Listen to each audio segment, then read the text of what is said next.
Good afternoon, all of you. Beta, last lecture we discussed deformities, knock-knee, bow-leg, flat foot, kyphosis, and round shoulder. Leg-related deformities, the knock-knee, bow-leg, and flat foot. ये leg से related deformities है. Next is spine-related deformities. It's a kyphosis, round shoulder. Today we discuss lordosis. Kyphosis जो है वो हमारी thoracic cage and clavicle spine से related क्या है, डिफॉर्मिटीज है, जिसमें ये स्पाइन के दो पार्ट डिफॉर्म होते हैं, ठीक है ना। और बॉडी वेट जो है हमारे टो पे शिफ्ट हो जाता है, जिसका मेन कॉज है ओवरवेट ड्यूरिंग चाइल्डहुड, या कह सकते हैं हमारे चेस्ट और शोल्डर की मसल्स का वीक होना,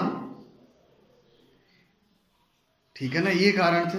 इसके लिए जो है काइफोसिस में सब फॉरवर्ड बेंडिंग वाली जितनी भी बैकवर्ड बेंडिंग वाली एक्सरसाइज है वो की जाती है। Today we discuss lordosis. Lordosis the problem of lumbar spine. Kyphosis जो है हमारी thoracic cage and clavicle spine की प्रॉब्लम है, जबकि लॉर्डोसिस जो है हमारी लंबर स्पाइन। लंबर स्पाइन कहाँ होती है? हमारी बैक में, एब्डोमेन के ठीक नीचे बैक साइड को हमारी लंबर स्पाइन होती है, ठीक है ना। In this posture deformity the lumbar spine bends in front beyond the normal level. ये क्या आपने देखा होगा, हल्का सा हमारे बैक में, हमारे end of the spine and above hip joint we can say एक गैप सा होता है, हल्का आप देखेंगे ये नॉर्मल गैप होता है। लेकिन जब लॉर्डोसिस प्रॉब्लम होती है तो ये क्या होता है, ये गैप ज़्यादा आ जाता है, जो हमारी स्पाइन हो वो अंदर की ओर चले जाती है। Lordosis is the abnormal curvature of spine in front end lumbar spine. एक एबनॉर्मल कर्वेचर आ जाता है, ठीक है ना। The body the abdomen ahead, body and shoulder comes outward and sideward. In lordosis deformity the body weight shift backward. इसमें जो है पूरा वेट जो हमारा है बैक साइड को क्या हो जाता है, शिफ्ट हो जाता है, and lots of pressure over heel, और जो पूरा प्रेशर है हमारे हील में आ जाता है, ठीक है ना। This problem is also known as hollow back, it cause back pain. इसे हॉलो बैक के नाम से भी जाना जाता है, जिससे कि बहुत सारा बैक पेन होता है, जैसे कमर दर्द बोला जाता है। कॉज क्या है? The main cause of lordosis deformities are weak abdomen muscles. जो हमारी एब्डोमन मसल्स हैं उनका वीक होना, ठीक है। ओवरवेट और ओबेसिटी, ओवरवेट होना, ओबेसिटी होना। Sedentary life style. Sedentary life style से मतलब है बेटा आरामदायक जिंदगी, ठीक है ना। ये एक मशीन है, एक मोटर आप लाए हो पानी की, या आप उसका रेगुलर यूज करोगे तो चले, ठीक है ना। यदि वो मशीन नहीं ला के आप रख दोगे, उसका यूटिलाइज नहीं करोगे, तो क्या होगी, धीरे धीरे उसमें जंग लग जाएगा, वो वर्क नहीं करेगी या खराब हो जाएगी। वैसे ही हमारा शरीर है, वैसे ही ये ह्यूमन बॉडी स्ट्रक्चर है। यदि हम वर्क करेंगे, एक्टिविटी करेंगे, तो ये क्या करेगा, ये वर्किंग रहेगा। यदि हम आरामदायक जिंदगी जिएंगे तो बहुत सारी डिजीज होंगी, बहुत सारी डिफॉर्मिटीज होने के चांस होते हैं।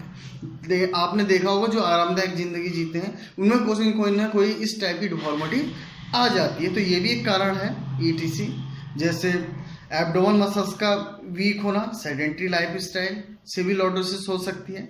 इसे करेक्ट कैसे किया जा सकता है? In this deformity the lumbar spine body weight is shifted backward. इसमें जो है पूरा बॉडी वेट बैकवर्ड शिफ्ट हो जाता है। दस ऑल फॉरवर्ड बेंडिंग आसनाज और exercise are helpful of correcting lordosis. Lordosis को करने के लिए, करेक्ट करने के लिए जितनी भी फॉरवर्ड बेंडिंग की एक्सरसाइज हैं वो की जाती हैं, जैसे पश्चिमोत्तानासन हो गया, हलासन हो गया। फॉरवर्ड बेंडिंग जितनी भी एक्सरसाइज होती हैं, अल्टरनेट टो टच हो गई,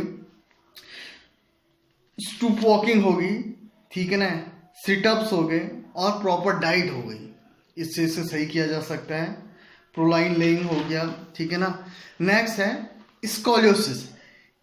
it is the problem of spine in which vertebral column bed in sideward. इसमें क्या होता है, स्कोलियोसिस में जो हमारा स्पाइन है, स्पाइन वन साइडेड क्या हो जाता है, बेंड हो जाता है, या लेफ्ट को या राइट को, ठीक है ना। Scoliosis cause one shoulder down and others is raised up.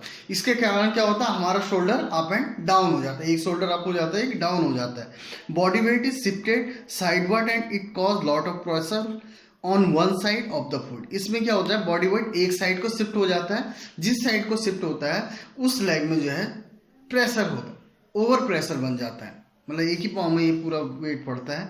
Cause क्या है, the main cause of scoliosis deformities are differences in length, leg की लेंथ में डिफरेंस होने पे ये प्रॉब्लम होती है। अनडेवलप लेग और बैकबोन, बैकबोन का प्रॉपर डेवलप ना होना, लेग का प्रॉपर डेवलप ना होना। Lifting weight towards one side of shoulder in routine, यदि आप डेली रूटीन में एक ही साइड सामान को लेके जाते हैं या एक ही साइड का यूज करते हैं तब स्कोलियोसिस होने के चांस होते हैं। डिजीज ऑफ बैकबोन, ये बैकबोन में कोई डिजीज है, कोई प्रॉब्लम है, तब ये प्रॉब्लम हो सकती है, ठीक है। करेक्टिव मेजर, करेक्टिव कैसे करेंगे, in this deforming spine of the body weight is shifted to sideward, इसमें स्पाइन हमारी साइडवर्ड हो जाती है। Thus all opposite sideward bending, suppose हमारे लेफ्ट शोल्डर में प्रॉब्लम है, लेफ्ट शोल्डर डाउन साइड है और राइट शोल्डर अप साइड है, तो अपोजिट एक्सरसाइज हमको करनी है। जैसे अर्ध चक्रासन हो गया, त्रिकोणासन हो गया, ठीक है ना, ताड़ासन हो गया, चिनअप्स हो गए, ये सब एक्सरसाइज है। तो एक बार और मैं आपको जो है रिवीजन करा दूं। पहला है नॉकनी, नॉकनी में नी इनवर्ड आ जाती है। उसके बाद है फ्लैट फुट, फ्लैट फुट में फुट जो है फुल प्रिंट देता है जिसमें आर्क नहीं बनता। उसके बाद अब बोलैग, बोलैग में जो नी है वो आउटवर्ड चली जाती है, बीच में गैप ज़्यादा आ जाता है। उसके बाद था काइफोसिस, काइफोसिस को हम राउंड शोल्डर भी कहते हैं। इसमें जो है हमारी thoracic cage and clavicle spine क्या होती है, डिफॉर्म होती है, जिसमें एक हम्प सा बन जाता है। उसके बाद था लॉर्डोसिस, लॉर्डोसिस में जो है हमारी लंबर स्पाइन डिफॉर्म होती है, जिसमें कि लंबर स्पाइन में गैप ज़्यादा आ जाता है, बॉडी वेट पीछे की साइड शिफ्ट हो जाता है, पूरा वेट जो है हमारी हील में पड़ता है। नेक्स्ट था स्कोलियोसिस, स्कोलियोसिस में बेटा क्या होता है, स्पाइन जो है हमारी साइडवर्ड हो जाती है, जिसमें कि one shoulder up and one shoulder down हो जाता है, जिसमें यहाँ पर तो जो 3 थी वो लेग रिलेटेड थी और आफ्टर 3 क्या थी, हमारी स्पाइन रिलेटेड। लेग रिलेटेड है हमारी नॉकनी, बोलैग एंड फ्लैट फुट, जबकि स्पाइन से रिलेटेड डिफॉर्मिटीज है हमारी kyphosis, lordosis and scoliosis. It's a very important question for board also, ठीक है। तो read it properly. If you have any type of problem you send me message.